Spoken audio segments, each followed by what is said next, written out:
Hi everyone, I'm Thomas from Curvo. Not everyone likes them, but everyone has to pay them, taxes. As investors, we also have to make our contributions that are necessary to live in a fair and equal society.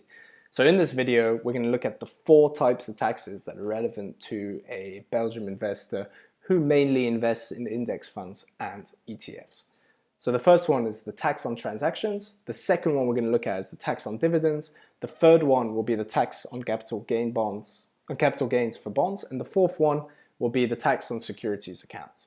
So we've added some links in the video description with additional details for you to review and check out. A word of warning though, the information that I'm presenting to you right now, I've recorded it in June 2021, and do note that every government likes to make some changes to the tax system, so it might be outdated by the time you're watching this video. So check it out for yourself, do the due diligence. All right, let's get into it. So the first tax that we're going to explore is the tax on transactions, the beurstaks or taxe boursière. When you're buying or you're selling an ETF in Belgium, you have to pay a tax on the transactions. This amounts to 0.12% in case the ETF is registered on a list maintained by the European Economic Area.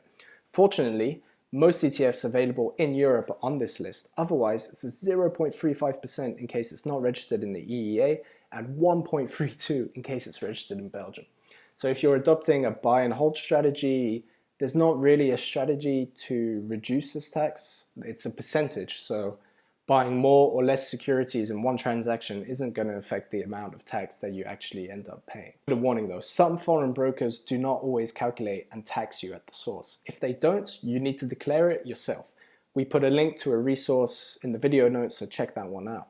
The second tax we're going to look at now is the tax on dividends, the roerende voorheffing, or the précompte mobilier. Apologies for my Dutch. But there's a 30% tax on dividends for shares and 30% tax on bonds coupons.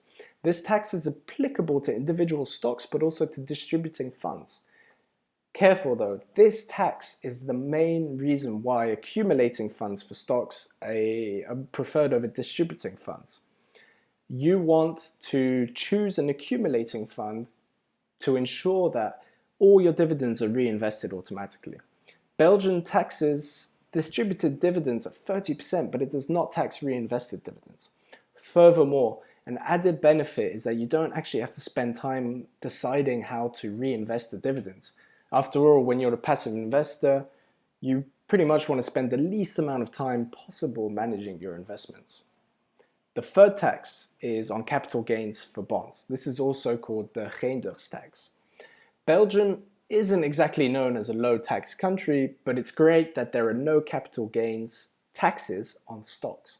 However, they do tax the capital gains specifically for bonds. For funds that consist of at least 10% bonds, there's a 30% tax on the profits made when selling.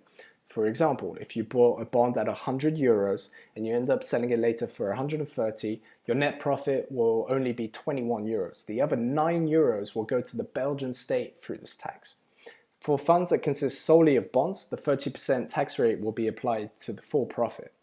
For mixed funds, for instance, that contain both bonds and stocks, the tax will only be applied to the bonds portion of the fund. Concretely, if you own a fund that consists of 50% bonds and 50% stocks, the effective tax rate on the profits will be 15% instead of the full 30%. The obvious way to reduce the Reynders tax is by investing less in bonds and more in stocks, but beware that your portfolio remains aligned with your risk tolerance. The purpose of bonds, as a reminder, is to stabilize the wild fluctuations of stocks. Also note that if you plan on holding your investments towards your retirement, say in 20 years, the tax actually may be gone by the time you cash out and sell your investments. It entirely depends on future governments. So the fourth and last tax we're going to look at is the tax on trading accounts. So the Belgian government has recently reintroduced the tax on the wealthiest Belgian investors. The amount comes to 0.5% on any trading account. For instance, on Big Bank, Curvo, Lynx or Tagiro, whose value exceeds 1 million euros. It's an accumulated wealth tax, so it will include all your investments and not just the money on one trading account. This tax will be retained by the Belgian financial institutions, and if you have your accounts abroad, you will have to handle it yourself and make the necessary payments. If you want to know more about the topic, I refer you to Wikifin's excellent resources in Dutch and in French. Wikifin is a website maintained by the FSMA, which is the Belgian financial regulator. Their information is therefore super trustworthy and also entirely independent. So, thanks for watching. Leave us your comments and we'll get back to you with any questions that you have with some answers. Like the video if you enjoyed it, and see you next time.